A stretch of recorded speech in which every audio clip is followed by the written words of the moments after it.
अकोला जिल्ह्यातील बाळापूर तालुक्यातील मनारखेड गावात हनुमान मूर्ती प्रतिष्ठापना सोहळ्यात मंदिराच्या कळसावरून नोटांची उधळ करण्यात आली।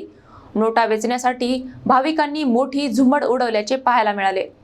बाळापूर तालुक्यातील मनारखेड गावात हनुमान मूर्ती प्रतिष्ठापना सोहळा उत्साहात पार पडला। मात्र या सोहळ्यानंतर मंदिराच्या कळसावरून नोटांची उधळण करण्यात आल्याने उपस्थितांमध्ये एकच खळबळ उडाली।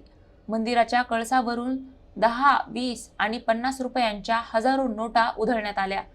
यासोबतच 5 आणि 10 रुपयांची नाणीही उधळण्यात आली। नोटांची उधळ होताच भाविकांनी त्या वेचण्यासाठी एकच गर्दी केली। काहींनी मंडपावर चढण्याचा प्रयत्न केला, तर काही जण वाऱ्याच्या दिशेने उडणाऱ्या नोटांच्या मागे सैरावैरा धावताना दिसले। काही काळ गोंधळाची आणि चेंगराचेंगरीची शक्यता निर्माण झाली होती। सुदैवाने कोणतीही दुर्घटना घडली नाही। वेचलेल्या नोटा भाविकांनी देवघरात ठेवण्यासाठी घेतल्याची माहिती समोर येत आहे। दरम्यान गावकऱ्यांनी हा प्रकार भक्तिभावाचा भाग असल्याचे सांगत या कृतीचे समर्थन केले आहे।